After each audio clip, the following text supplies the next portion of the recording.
All right. Thanks, Walter. To kick it off, I'll introduce myself. I think I met some of you folks at the barbecue a couple weeks ago, but I'm Jordan Roberts. I use she, her pronouns. I'm the new hiring manager or program manager. I said hiring because I just said hired. But I'm the new program manager alongside of Walter, and I'll let Walter introduce himself. Yeah, hi everyone. My name is Walter. I use he, him pronouns. I am our other program manager here at Laing House. I believe I know everyone here, but just in case, that's me. Awesome. And just to start off, we're doing this info session this evening. Thank you so much for being here. We're going to talk about what reopening will look like from house hours to programs to staffing. We'll also answer as many questions as we can. Thank you everyone for who submitted a question in advance. We have some answers to those prepared. And of course, if there's any new questions, we'll have some time for that as well. And if we don't have an answer to something today, because it isn't part of what we've put into practice yet. We're definitely going to follow up. We do have a chat. It's not a Zoom chat to the group. The chat questions are going to go to Jen, our executive director, who's then going to feed them to Walter and I, just to make sure that we don't miss anything in the chat and to make sure we're giving all the answers to everything that's coming our way. And we are going to wrap it up at 5 to respect everyone's time and evenings. Okay, great. Uh, I have been around for about a year and a half at Lang House. So I just want to speak a little bit on the past. We know in the past there were a lot of concerns, and a lot of those concerns were reflected in some of the questions that were submitted online, and thank you again for that. Concerns around clarity, expectations for members and staff, and kind of very specifically around how staff are being supported. So we want to acknowledge all of that openly, and at the same time, we're really focused on moving forward together. So this reopening is really a chance for us to rebuild trust, strengthen our community, and really create an environment where both you, the members, and our staff feel valued, appreciated, etc. Yeah. Our approach to reopening is to make sure that things are sustainable and successful. That means that we might start, one of my favorite phrases is slow, not clumsy. So we might start with things at a bit of a reduced place to increase over time rather than biting off more than we can chew to begin. We're making a lot of intentional decisions. We're communicating clearly with each other as staff and certainly with members, and hopefully members can also communicate with us, and we'll have lots of opportunities for feedback and input once we get going. We may not get everything perfect right away, but we are going to be doing our best for our members and for our staff. As we go through our next phase, there are going to be, like I said, structures and opportunities for input and feedback along the way. Yeah. So kind of getting into, well, we'll get into more specifics about what has changed, but a little brief preamble. At our core, Langhouse remains the same. We don't want to, completely change the game.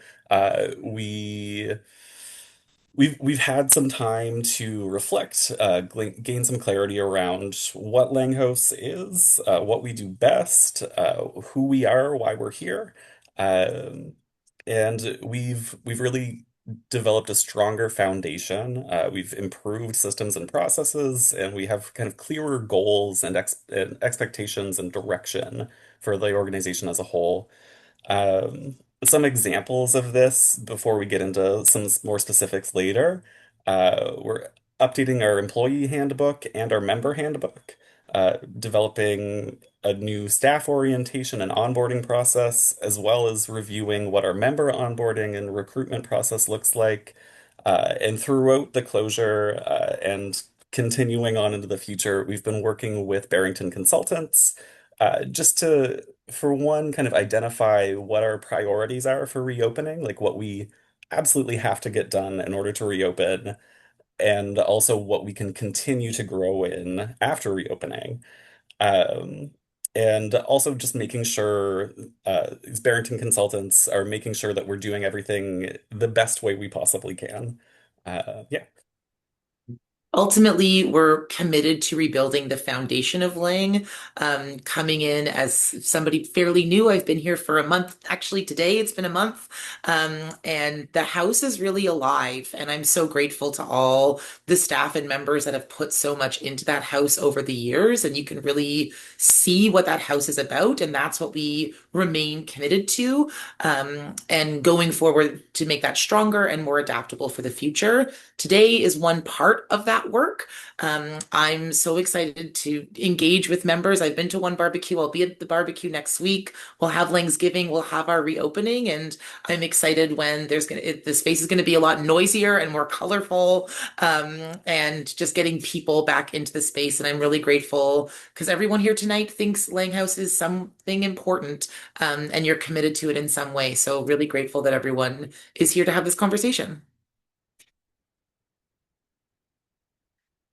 Oh, Walter, you're on mute. Yes, I am.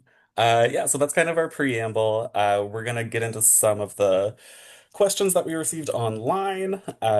So first one, softball, easy one.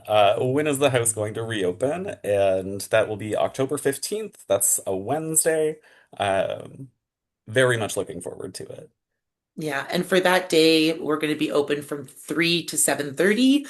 There's going to be some drop-in times, some light programming, opportunities to meet the CSW staff and the Fuller staff team. There will be a schedule of programming both for October 15th and October, November, kind of towards the end of this year. That's going to be shared in advance of October 15th so people can make a plan of what they might want to come to. And of course, there's going to be a cake to celebrate.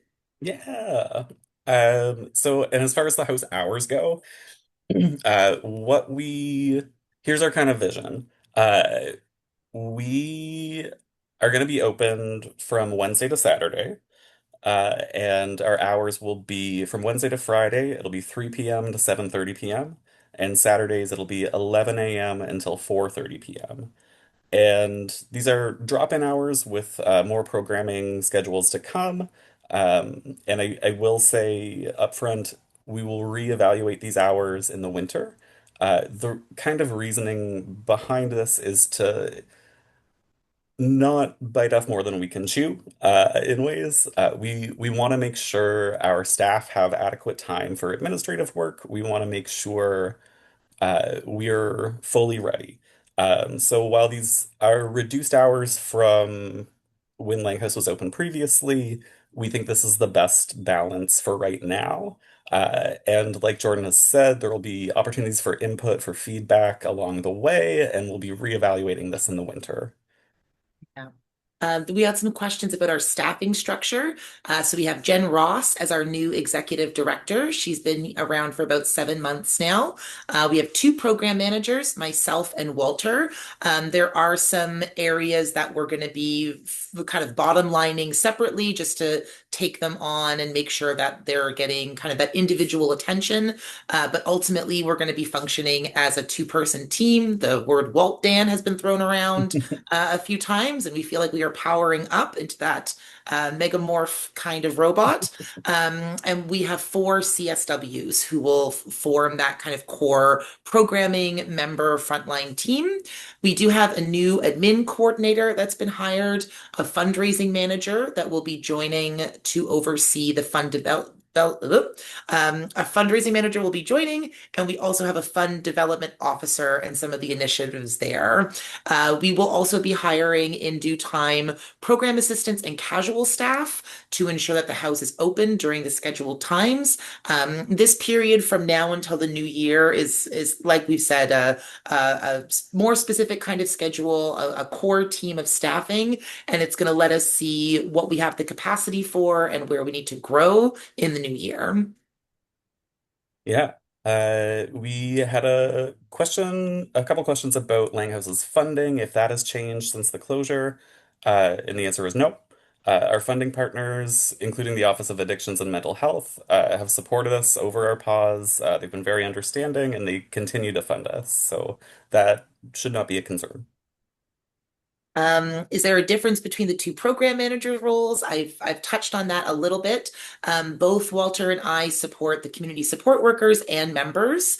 Again, having two roles ensures appropriate coverage and support, helping a lot of house operations as well, which is part of Walter's portfolio. Some responsibilities will be shared, while others will be led individually. For example, I'll be the point person for new member onboarding. Walter will be the point person for physical house operations. But we're finalizing portfolios and communicating updates. And I'll say for being on the job for a month, it's been really lovely working with Walter, and the teamwork there has been feeling, I think, really, really great. I would also agree. Um, yeah, so moving on, what programming will there be? So like we said, we're gonna have a more detailed programming schedule in the days to come, maybe weeks to come, who knows? But our programs will focus on four main pillars or buckets. Our four main programming areas are healthy living, community navigation, employment and education, and creative arts. So these kind of four areas, we found all the programs that we were doing before the closure kind of fall into these areas. And we think those are our kind of main areas that Langhouse does really well. So we can expect to see Fab Food Fridays. We know that was one of our biggest programs. We're going to continue to do that. Saturday brunch has been another big question. We're going to continue to do Saturday brunch. We can expect drop-in art. I mean, we have that whole art room. What are we going to do with it? And like we said, we'll have some more detailed programs to come, but right now just know we're not messing with too much. We're sticking with our pillars: healthy living, community navigation, employment and education, and creative arts. Yeah. Understandably, a theme of some of the questions we received in advance was how do we know that the house won't close again? And that's a really valid piece to be putting forward as we reopen. We've taken and we continue to take our time to be intentional and make sure that we're building something as sustainable as possible. So some things that we have that we're putting in place, some scaffolding and things is updated HR policies and procedures. We're introducing stronger feedback systems for both staff and for members. We've developed a communication strategy that includes a member info session like this, and other things to make sure that we can keep staff, members, our wider community partners informed.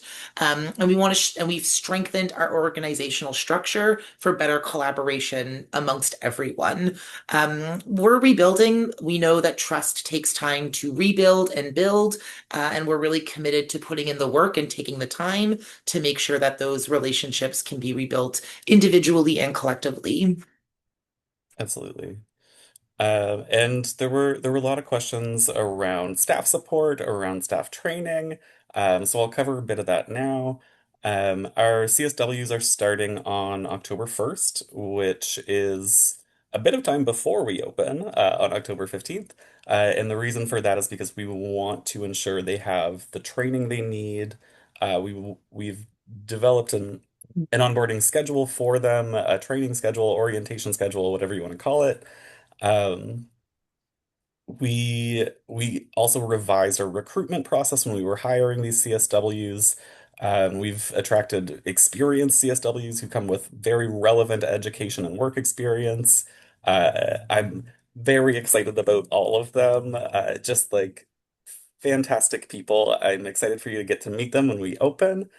Um, and also additional certifications and training will be provided throughout the course of this reopening. So we will have those 2 first weeks to make sure they have everything they absolutely need.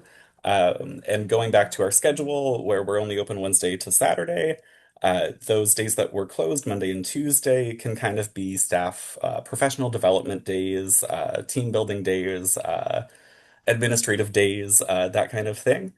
So we want to be mindful of that and working that into our schedule. And yeah, There was a question about, will the house look different when we come back? The house will look and feel very familiar. The collection of friends who are on top of our mantle in the living room will still be there, but it has been reorganized to better serve both members and staff. So a lot of the signage is going to make sure that all of those things are up to date, current information, and we have some now designated staff spaces and member spaces. So the main living room floor area is going to be all member space for programming, for drop-in, for music therapy, for having a cup of coffee, for doing any kind of life admin work that's helpful to do at Laing House. The art room is going to be all member space. That's going to be all for art. There's going to be some space in there where we'd love to get some member input about what to do with a bit more of an extended space and how can we use that in a exciting and functional way. And the very top floor is going to be reserved for some of our admin staff, our CSW, our program managers, and where the Serenity room is. We'll still have a Serenity room, but that's going to be moved around to, again, create more robust space for members and some more dedicated workspace for staff. Yeah. Uh, Excuse me, sorry. So we got another question about members coming back, if you will need to update your information. Short answer, yes. Longer answer, CSWs are going to connect with all of our members during the first 3 months to update information, things like have you moved? Is your phone number the same? Is your email address the same? Um, and CSWs will also be setting up goal setting sessions with members during that time. So kind of it's not going to be like a big rush to get everything done. We're going to do this over the course of the first 3 months. And to be clear on this, we will be contacting you. You're still welcome to come to the house on October 15th. More than welcome, encouraged, strongly encouraged to come to the house on October 15th. Yeah, and in terms of new members, if you know of anyone who's interested in becoming part of Lang House, we'll be starting to kind of roll out that new member welcoming process in early December. We're going to be reaching out to people who connected with us during the closure to make sure that if there's anyone there who's still interested in becoming part of Lang House, we can connect with them, and then opening up and promoting it through our channels for new applications.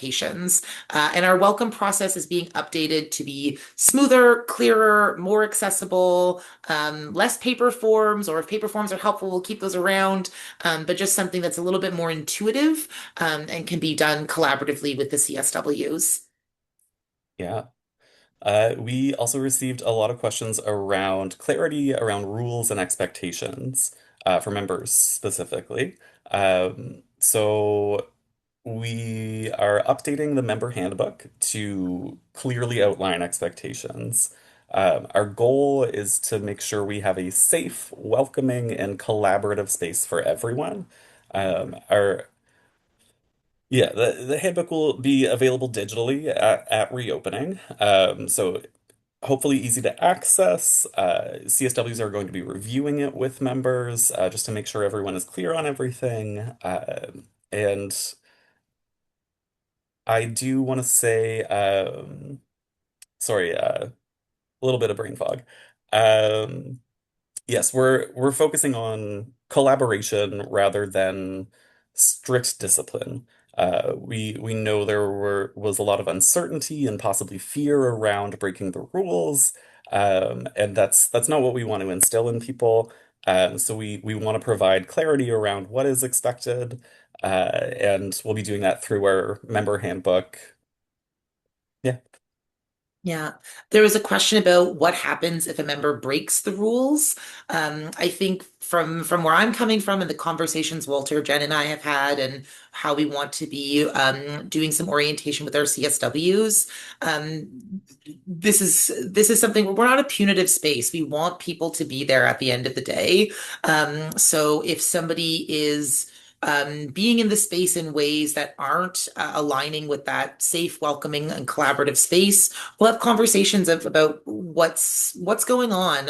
Are there ways the space isn't working for them? Having a space where people are with different access needs, with different pieces going on for them, both in the house and outside of the house, making sure that everyone can be there in their own unique way and ways that also vibe and jive with each other. That can be a challenge. So we're interested in having just conversations about where those challenges are coming from and what could be put in place in terms of support and learning to make some of those tensions or challenges reduced. And there are going to be some pieces again in the handbook and ways that CSWs can have more one-on-one conversations with people that are interested in this piece about what that approach looks like. But again, it's going to be grounded in something that's collaborative and focused on support, and moving away from kind of language of rules or rule breaking or kind of a punitive approach to that.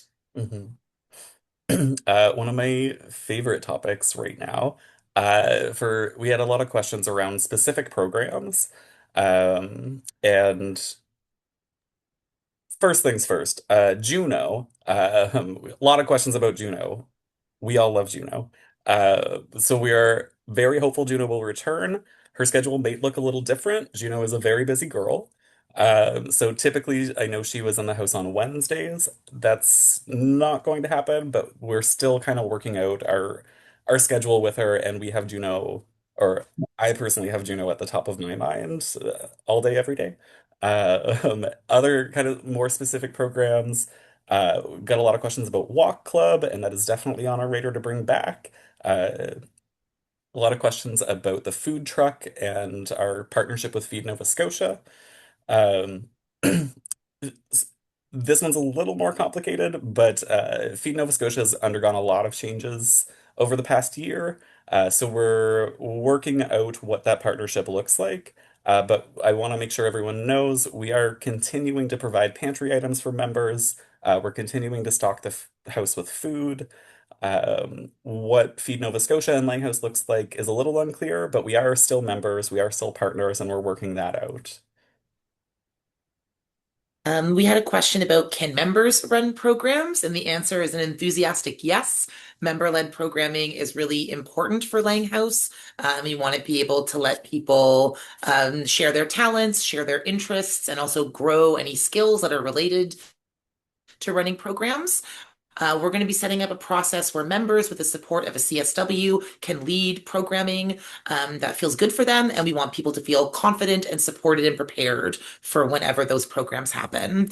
We're also going to be establishing a member advisory committee and in kind of an ongoing way so that there is a way for people to get together and again provide that input and that feedback while also having other opportunities. So there's going to be very, very structured ways to provide input and feedback. There's going to be more kind of opt-in when you want to ways of providing that input and feedback. But we just want to have lots of different ways so that people with different ways of committing to or participating in Lang House can always have that voice being put forward. Yeah. Another big question we got was around members aging out and what that's going to look like. So, over the next year, we are going to be returning to our original age range of 16 to 29 years old.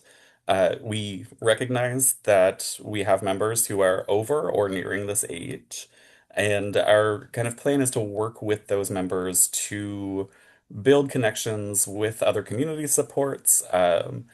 And our plan is not to, you're not allowed at Langhouse anymore.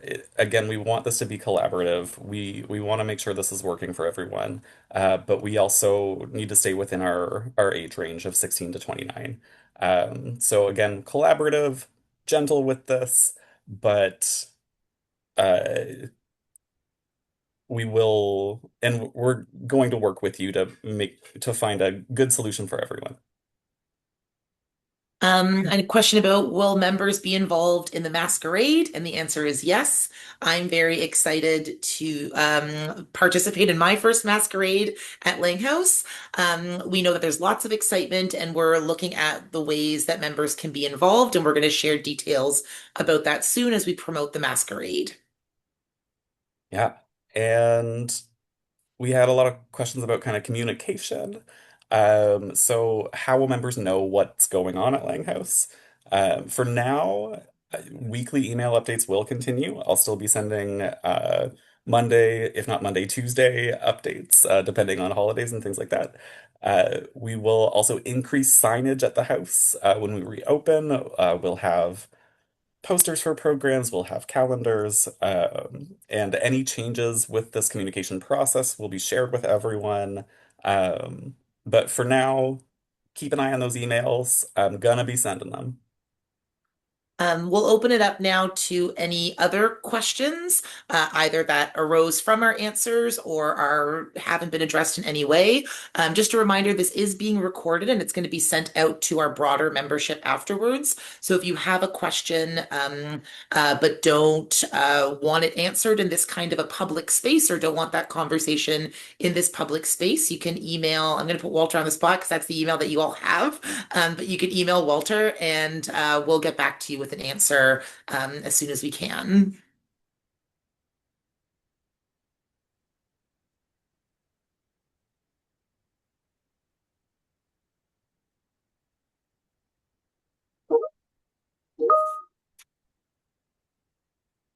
We're not Um, seeing any questions in the chat, and I'm not seeing any questions being raised in the group. I That's disabled. so you should be able to send a chat to Jen. Okay, I see. I did get a question about walk group.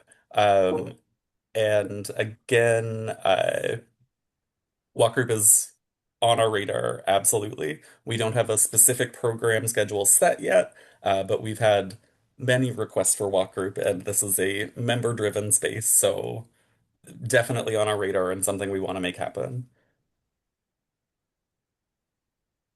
There was a question in the chat about how the CSWs are going to be assigned, and that is also something that we are going to be figuring out. I think a big piece of that is going to be looking at making sure that the number of members and the number of CSWs is kind of evenly matched.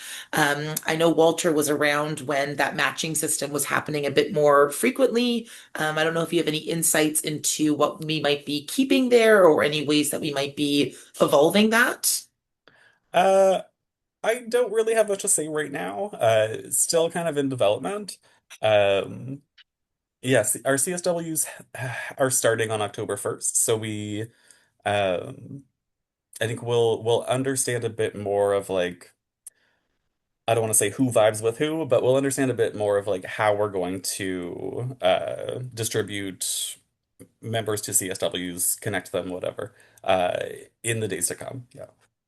And a big piece that we're going to be focusing on in our orientation with CSWs is, everyone had like all four of those CSWs have their own personalities, have their own strengths, have their own specific backgrounds, education and work-wise. But we also are seeing a lot of consistency in the skills that they're coming with. And so we're really going to be emphasizing people might have different interests, people might have different hobbies or skills that they're bringing to programming, but at the end of the day, there's going to be a consistent kind of support that's coming from CSWs, so that if anyone reached out to anyone, the response and the level of support and what you're receiving is going to be the same. So obviously, as Walter said, there's an importance of building those individual rapports and making sure that people feel aligned in one way or another with that direct point person that they're getting for support. But all CSWs are going to be involved in all the kinds of programming and supports that Langhouse have to offer. And we want to make sure that there's a consistency in what people receive from Langhouse, no matter who they connect with. Absolutely. We got another question about volunteer opportunities. Um, Ultimately, I think yes, we would love to have volunteers. Um, what that looks like is a little unclear right now. Um, I think right now we're really trying to focus on building our core team, uh, building a successful and sustainable reopening. So I think volunteer opportunities are likely going to pop up here and there, but for a broader, uh, kind of more specific volunteer opportunities, I think that's going to be later this year into the new year. We'll have more structure around that.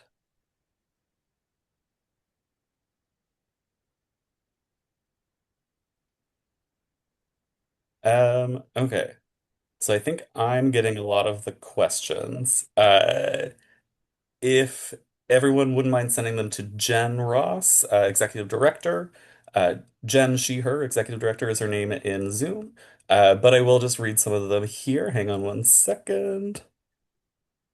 We have a question about CSWs returning, specifically Jan. And the answer is yes, Jan will be returning. For other CSWs returning, at the time of our closure, we actually only had one CSW who was Jan. So yes, Jan will be returning. And we have a question about plans to increase hours in the future. Um, and yeah, like I said, we'll be reevaluating our hours, our days open, hours open, accessible to members after this kind of 3 month period. So in the winter, we'll be reevaluating. I would love to get some input from members as well. So keep your eyes and ears open, and mouths open. I don't know, feel free to communicate what works for you with us.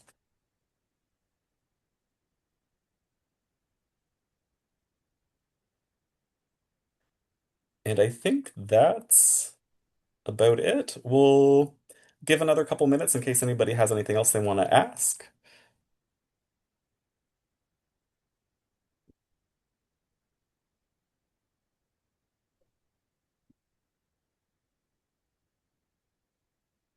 I'm seeing a raised hand from Alistair Art. Yeah, I was just wondering how to specifically chat to a specific person in the group. Like I'm just wondering how to specifically tell Jen a question that can be asked. Yeah, I am not the best with tech support, but let me give it a whirl. I think there should be a little three dots next to Jen's name. And if you click those three dots, there should be a chat option. Uh, I just sent a note okay, perfect. directly to Alistair. Great.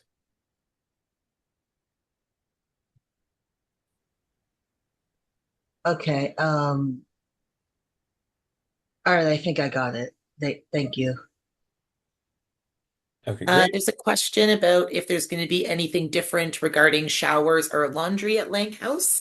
There isn't. We're still going to have showers available, laundry available, and all of the kind of hygiene and laundry supplies that go along with that. So those things are going to be open alongside our open hours, and members are welcome, encouraged, free to use those as they've always been used.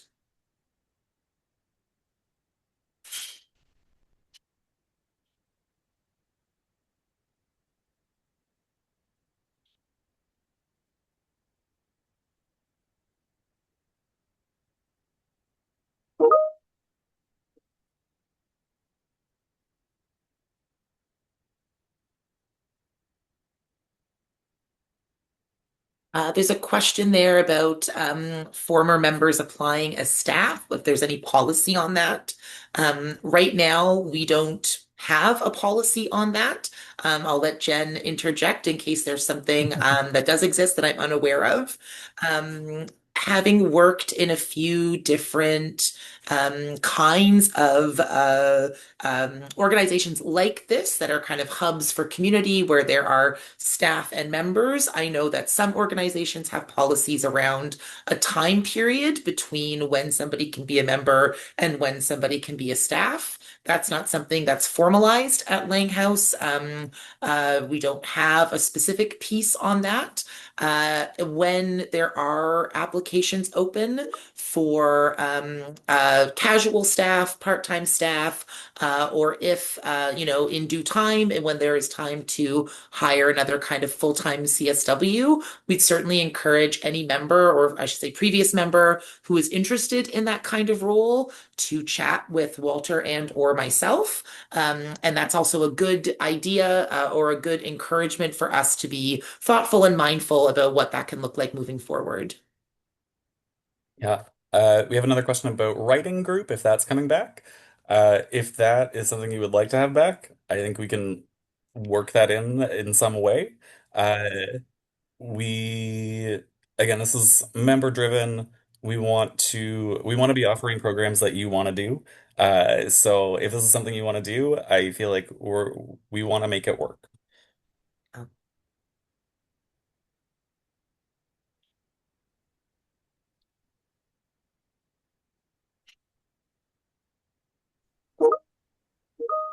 Okay, there's a couple more coming in. Thank you everyone for generating these questions and thinking about Lang House in such a full way. It's really appreciated. Very appreciated. And thank you to anyone who submitted any questions online in advance. Incredibly helpful for us to prepare. Thank you so much.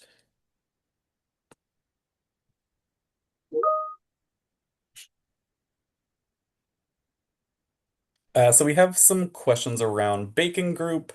Um, Not really sure what that looks like right now, but we will still be doing the Saturday brunch.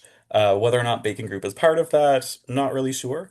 But there will be many kind of food opportunities for sure.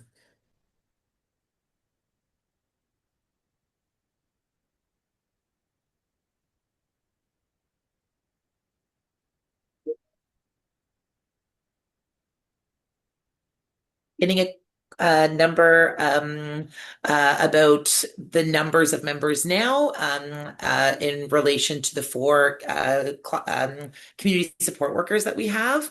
I think right now our kind of concept of how many members we have is 80, which is, and that could be, we're going to learn a little bit more about that as CSWs start connecting with people that we have on a list as membership and see where interest is still is. We're hoping to grow that number in a significant way. And I think, again, part of what we're trying to do is figure out what our capacity is. But we certainly have room to grow. That's also why the kind of two program manager structure is happening. If I'm being a point person for welcoming members and that process, then it takes a little bit of the load off of the CSWs in terms of their admin work and some of their communications work. So we're trying to build ways that both the CSWs themselves, but also in the staffing supports that are around the CSWs, can make sure to have that capacity. Yeah. We got a question around brunch and Fab Food Friday. Whether or not there will be staff assigned to kind of lead that. And I guess that opens it up to a bit of a broader question that I'll touch on briefly. But yes, staff will be assigned. I want to emphasize member driven and also member supported. So while we love having you kind of take initiative and wanting to contribute in whatever way to any program, we also want to make sure staff are there to support you in that and that you're not doing it all alone. So yes, there will be staff assigned to help with brunch, help with Fab Food Friday, help with any program we are running. We will have staff assigned to support that. Yeah. And there's a question with that as well. Would members have opportunities to make meals and baked goods? I'm assuming this is more in the sense of members excited to voluntarily opting in to making things because we have a very full kitchen. And yes, if members are coming in and want to do those kinds of things, that can be part of drop-in time at the house. The kitchen is going to remain open and usable for that kind of drop-in stuff. So people are definitely encouraged to get in there and make whatever they're interested in making. I want to see what that dehydrator can do. I'm very curious about that.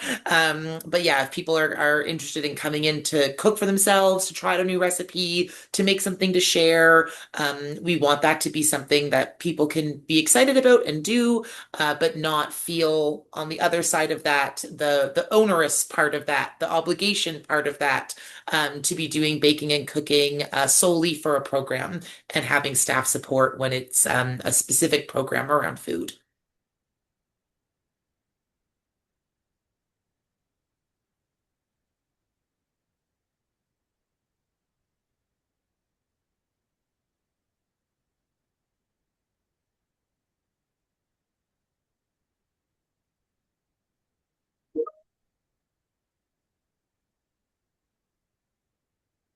So we have some questions around kind of house cleanliness, house maintenance, that kind of deal. Um, Basically, it will be a little bit of everyone's responsibility to make sure that we have a safe, clean environment to be in. That being said, we do have a cleaner on staff still, and we're looking into ways to kind of improve that to again take the onus, take that kind of responsibility off of the members, and to a certain extent, like if you dirty a dish, clean up after yourself kind of deal. But overall, we will maintain the house appropriately.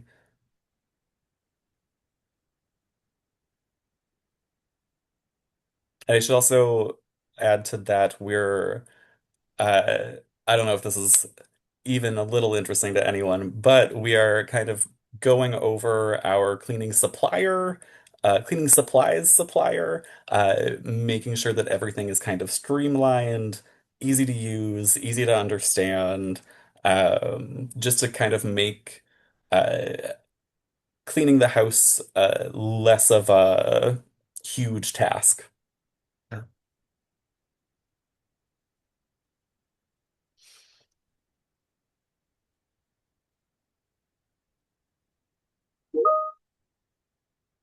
We'll just do a final call for questions here, just to give people just another 30 seconds or so if anyone's currently typing or formulating something.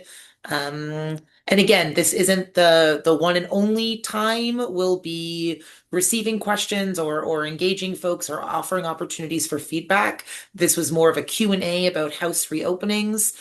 But between October 15th and the new year, we'll be certainly soliciting and seeking feedback and input about how are things going? What do we want to see differently in the new year? So this was a first step, but it's not the only step. And if there's anything that comes up after this or because of this, again, I'm going to put Walter on the spot and say to reach out to him. But as we open for October 15th, there'll be more point people, myself included, where questions or anything like that can go.